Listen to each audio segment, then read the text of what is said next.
What's up, everyone? Today I'm going to be going over contact form tracking and how you can track your lead generation forms, your contact form back into Google Ads using Google Tag Manager. So there's a lot of different ways to do this. This is my fake Corey's Turf business. So I'm going to be showing you how I would actually track when anybody fills out this form and how to get that tracked back into Google Ads. So there's a lot of different ways to do this actually, but the two main and easiest ways to do this is either taking this contact form and when somebody submits it, redirecting them to a thank you page, or using the actual form submission action as it happens. So if we come in here first, to track this, I am going to be using Google Tag Manager. So here is my Google Tag Manager account for corysturf.com. If we come over here to our website and we go into our actual backend of our website, the way that I install Google Tag Manager is with a plugin called WP Code. So if we come over here to plugins and we go to installed plugins, so you can see down here, I have WP Code Lite installed. It is down here, code snippets. We're going to go to header and footer. And then this is where you install your Google Tag Manager pixel. So it's going to be right in the header, right in the body tag. This is the plugin, WP Code. And once you install it, add the header and the body for your Google Tag Manager. Very simple. Create a Google Tag Manager account, go to admin, go to install Google Tag Manager. Here are your 2 pixels. Once that's on your website, you really never have to worry about installing or anything with your Google Tag Manager pixel ever again. Just keep it on the website. Next is going to be how we're actually tracking the form itself. So if we come over to our website here, I am actually using the plugin called SureForms. There's a million form plugins. There's not, some people probably think some are great and some aren't. I've used a bunch. Sometimes I just use the one my client's using. And SureForms, I think, was installed automatically when I created this, so I use SureForms. When you go into your actual form plugin, you're going to generally create a form, and within that form, there's going to be a couple different things. One is going to be basically what happens when the form is submitted. What does the confirmation look like? So for this actual form, and this form's simple, first name, last name, email, message, you could make your form as complicated as you want. I will say from a Google Ads perspective, the more fields you put here, the lower your conversion rate's going to be. Now, if you want more fields to basically make sure you're not just getting low quality leads, that's fine. But if you have a form with like 30 fields, nobody's going to fill it out on the first run. Get the information very easily. I've had people sometimes do 2-step forms where it's like name, email, or name, phone. And then the next step, it's like, let's collect all the information we need. So at least, the very least, you get that first information from your client. So here's my form settings, form confirmation. This is going to be different for every single form. So if you're using like Ninja Forms, for example, just look up, how do I send people to a thank you page with Ninja Forms? So here is my form confirmation. Email notification, you also want to always make sure your form is submitting to your emails and working correctly and you're not getting them in your spam. But confirmation type, this one specifically is a redirect to a custom URL that goes to this here. You could redirect to a page, same thing. Confirmation type success message. Basically, when somebody fills out that contact form, it's like form successfully submitted. We'll be with you shortly. So that one doesn't redirect somebody to another page. So there's 2 different ways to do this. And basically the easiest way is to go into Google Tag Manager. So after Google Tag Manager is already installed,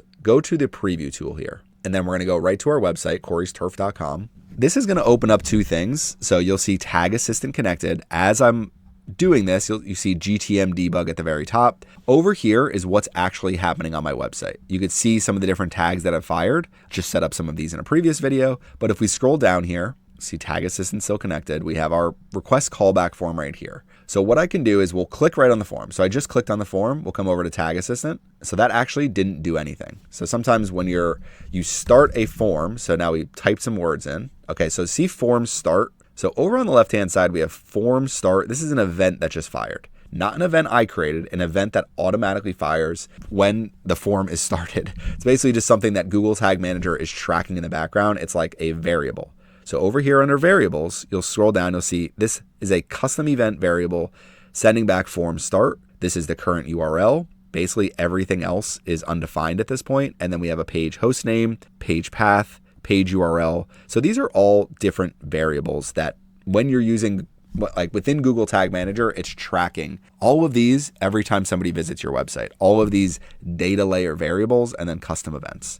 So next, coming back over to our Corey's Turf website, we're going to finish filling out this form. So last name, we'll just do test and test@gmail.com, and we'll do one more test.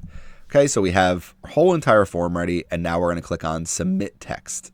Okay, and as you'll see, now we have a thank you for contacting us. So this brought me right to a thank you page that I set up, and now that is there. So let's come back to Tag Assistant and see what tracked. So form start, we looked at that one when I started typing into the form. Form submit, this is another variable that was sent when I actually submitted the form. Then we got redirected, and we redirected to another page, and you're going to see, okay, consent initialization, container loaded, DOM ready, window loaded. And as you go through here, usually there's going to be some type of variables here. So you'll see the page path, page URL. All of these are basically tracking that. So basically, as soon as consent initialization happens, it's going to say page host name. This is the page path and the page URL. So the other thing that happened is in form submit, an event was fired for form submit. So there's two different ways we can track this conversion. So let's come back over to our actual creation of our conversion action. So back to our Google Ads account. Let's go to goals over here and summary. And what I would generally do is create a conversion action. This one is going to be conversions on a website via our Google tag. Don't want to use either of these. Submit lead form. So this one, there's two different ways to do this. Automatically without code is one option that you have. You don't have to use Tag Manager. I'm purposely using Tag Manager in this video, but you could just put a URL here and it will track that as a conversion. Submit lead form is conversion anytime somebody visits a page that starts with surfsideppc.com/thank-you. I'm not going to be doing that. We're going to be doing manually with code. Then you'll have conversion settings down here. And this, for this one, we could just call it submit lead form example. Scroll down, value. I usually set this as 1. You could set it as a higher value. So if lead forms are worth $200 for your business, put $200 here. Count 1. You only want to count 1 lead. Click through conversion window. I leave this one long. Engaged view, I generally go a little bit higher. So she'll go to a week. And then view through conversion, I generally go to like 3 days. So I like having a couple extra days. Data driven, manage your Google tag, done. Manual event, you'll need to install code on your website that will provide. Save and continue. Okay, so now we have our new conversion action. We're going to use Google Tag Manager. You'll see this gives us a conversion ID and a conversion label. If we come back over, we'll click on the X here. Go to goals, summary. Let's find our conversion action we just created. I have a bunch in here, but it's under the submit lead form category, submit lead form example. And generally, if it's not set up, it should say inactive. The ones that have fired something generally say no recent conversions. You can see these are GA4 events. You can also do it that way, submit lead form. Submit lead form example, we're going to go into our actual goal itself, scroll to the bottom, get our tag, use Google Tag Manager, conversion ID and conversion label. You also, I already have it installed, but you need to make sure you add a conversion linker tag. So if we come back over to Tag Manager, tags, I just created one in the previous video. We'll call this one conversion linker 3, tag configuration, Google Ads, conversion linker. This is going to be all pages. You could actually just do initialization.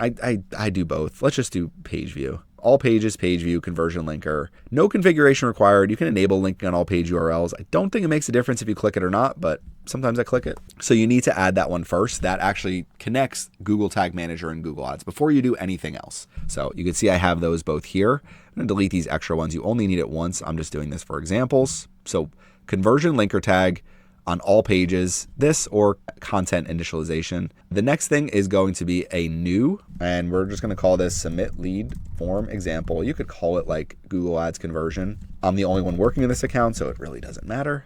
Tag configuration, Google Ads, conversion tracking, our conversion ID now. What we want to do is take this ID, copy it, paste it, conversion label, copy that and paste it. I'm going to copy this real quick. I'll show you why, but Google Ads conversion tracking, conversion ID, conversion label. Great. Triggering. We have 2 options for triggering. So you can see I already have this one set up for thank you page. If you click on the plus sign up here, you could do thank you page 2. This is going to be a page view. Some page views when the page URL, so this is one of the variables that we looked at before, contains thank you. You could also do equals. I'm a big contains thank you. I know for a fact, like if we come, this is my page, thank you, this will work. The other thing is if we come over to this number 8 and we scroll down, you'll see page URL contains thank you.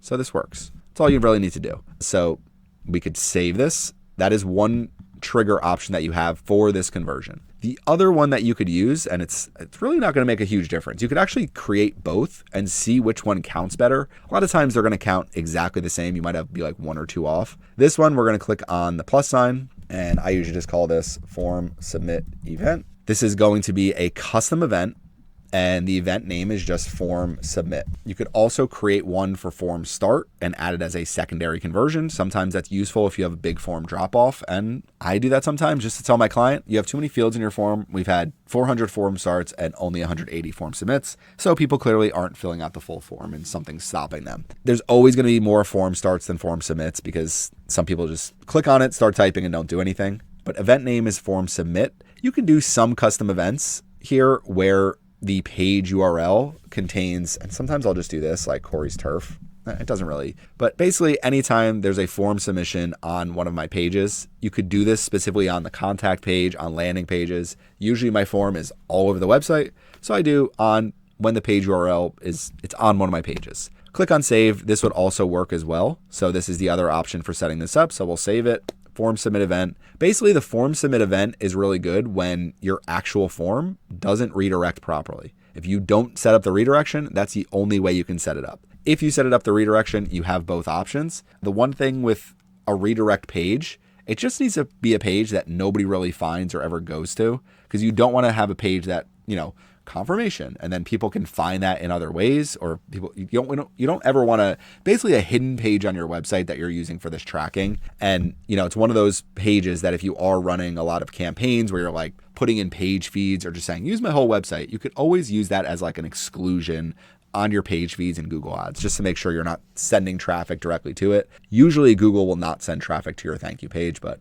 just good for peace of mind. So that is setting up form submission conversions. So we kind of went over a little bit of everything here. I did Sureforms. My website is Elementor. So the way that you add that with Sureforms, if I could say it, is you actually get a short code. I believe it is right through. Yep, here's my short code. So you can copy it right here. Sureforms ID 78. The other thing that you can do in Elementor. So if we click on our form here, this is my form. Click on it. This is actually Sureforms has their own widget in Elementor. The other one would be, and this is how a lot of them work, is short code.